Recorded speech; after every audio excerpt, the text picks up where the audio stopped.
Hey, what's up guys? Sean here and welcome to Majana.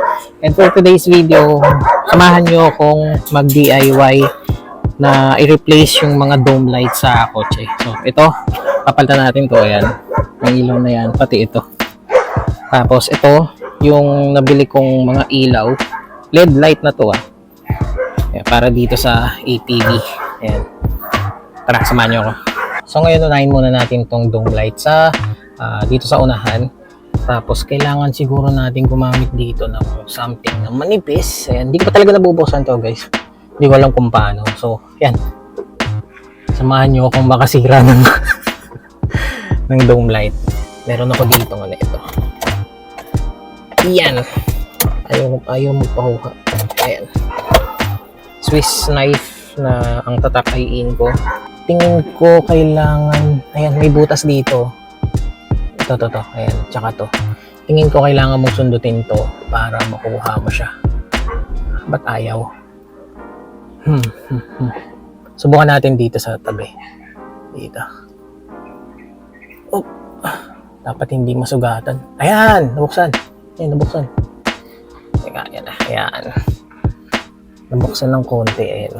Nagit-nagita niyo ba yan? Umangat siya ng konti. Tapos dito, ganun din. Ay, shit. Ayan. Uy, tanggal. Ayan. Yun. Successful ang ating pagtanggal. Dito sa cover ng dome light. Ngayon, kailangan natin ma-check kung alin dito yung dapat.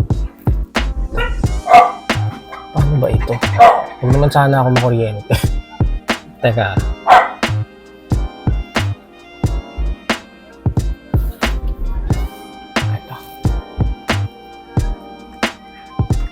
Ito. Bulb type to, tingin ko. Nakalagay dito ay 12 volts, 10 watts. So ito yung mga LED light. Kailangan same dito. Yung haba niya. Hanapin natin ngayon kung sino yung kapareho nito. So ayan, nahanap na natin yung kapareho niya. Ayan siya. And merong dito, parang bakal para malesen yung init niya. Ayan. Heatsink. Hindi ako sure kung tama yung pagkakabang dito. Heatsink nga ata. Tapos try natin install.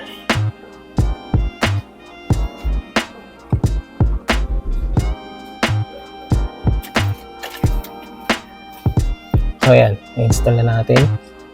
Ayan, sana tama Tingin ko naman tama yung pagkakalagay ko kasi ito yung ilaw niyan. Kailangan pababa, hindi pwedeng pag ganito, diba? Ayan, ito. Ayan, kumana siya guys. Ayos. Ayan, okay na. Tapos yung sa likod naman, syempre singit ko lang din kung paano siya ibinabalik. Paano nga ba? Putik yan. Hindi ako sure parehong may nguso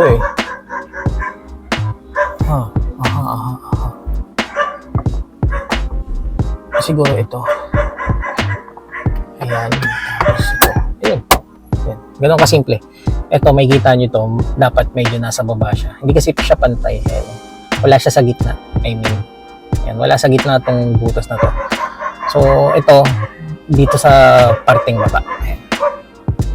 By the way guys, itong nabili ko pala, mayroong libreng ganito. Ito, tsaka to. Gloves. Ayan. Ayun, nahulog ulit. Tinamaan ka ba? Ayan. Check natin kung same sila ng haba.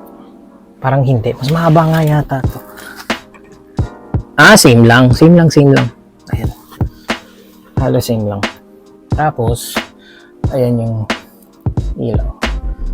Ayan. Hanap ulit tayo. Hanapin natin yung kapareho. Ito. Yan. Yun. Tapos pag natin. Ayan. Init. Abaw, aray. Dadaan kayo Grabe, saglit lang na pagbukas ng ang init agad. Wide natin. Ayan. Ito.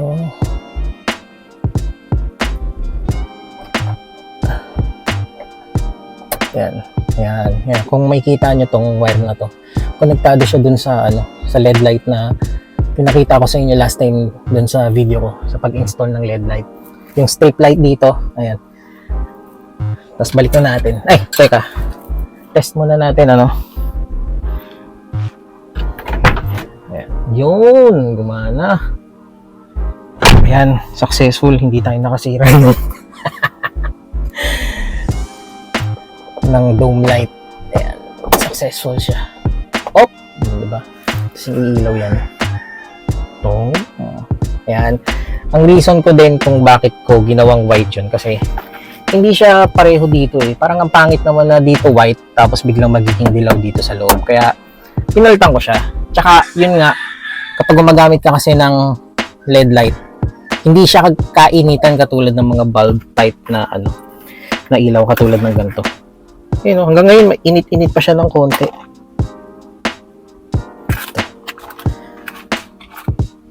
Yan.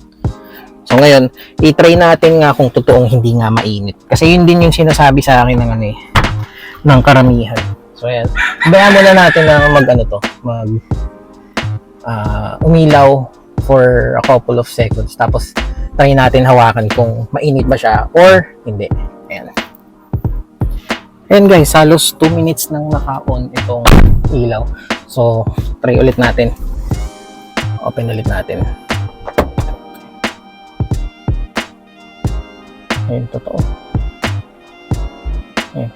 Mainit din siya, guys. Mainit din. Pero may kasi dito kaya hindi siya masyadong ayun, nahawakan ko. Teka, ito mas malapit. Nahawakan ko siya. Hindi katulad nung kanina na sobrang init. Ayun. Pero may init pa rin naman siya. Ayan. So, ayan. Bali, itong mga nabili kong LED, ang dami nito. Isang buong set siya. And hindi ko pa alam kung para saan yung iba. Ayan. Pero itatry natin hanapin yung iba. Try natin yung nandito sa trunk. Ayan. Yung ilaw dito sa plate number. Ayan guys. Ito yung sa plate number light. Itong dalawa. Ang hirap na tanggalin. And sumuko na ako. Nag-research na ako sa YouTube. Kailangan palang tanggalin tong cover na to. Ayan. Kailangan siyang totally tanggalin. Ayan. Tanggalin ko lang guys.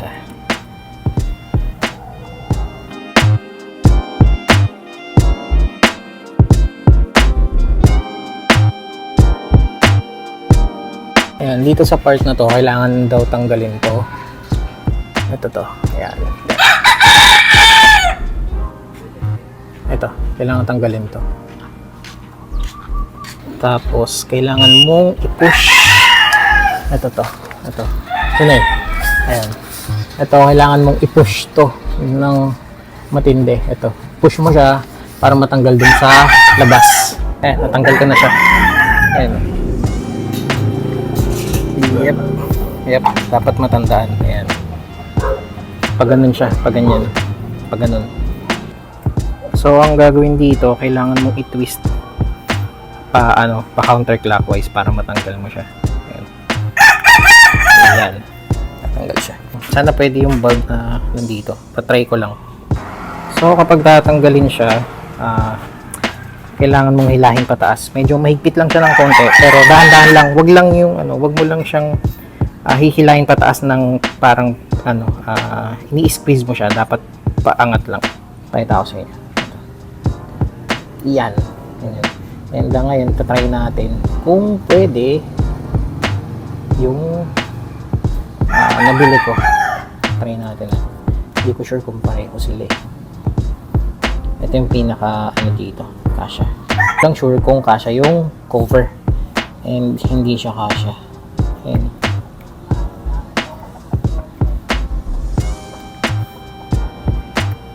hindi siya kasya guys. Sayang. So yun guys, hindi talaga kasya kahit anong pilit ko Tsaka lahat ng ganito, ito, walang maliit, sayang. Ito. Kaya huwag kayong bibili nito. Pero hindi ko lang sure kung pwede siya sa ibang variant. Kasi itong kotse is SGX 2011 na Suzuki APV. Hindi ako sure kung kung same yung bulb na nakalagay dun sa plate number na ilaw So yan lahat siya. Walang mas maliit eh. So hindi nagkasya, medyo mataas siya. So yun, ang napalitan lang natin is yung dome light. Hindi ako sure kung ano pang pwedeng paglagyan ito. Sobrang dami niya. Hindi ko alam kung bakit. Ayan, ganyan siya. Hindi nga lang halata. Pakita ko sa inyo kung ano yung itsura nito kapag gabi. So yun guys, hindi ko na alam kung saan pa pwedeng ilagay yung mga LED light, no. Balik napalitan lang natin dito itong dome light na dalawa, yung ilaw para sa plate number, hindi siya nagkasya, so kailangan mas maliit doon. Tingin ko wag yung bilhin yun kung naka SGX kayo kasi sayang yung mga LED light na yun. Pero baka merong nanonood sa atin na naka SGX na nagpalit din ng LED light na same ng nabili ko, baka pwede nyo i-share kung saan pa pwedeng ilagay yung mga LED light na yun para maging kapaki-pakinabang naman yun. So yun lang guys, maraming salamat sa panonood ng Madyana and hanggang sa sunod na video, bye.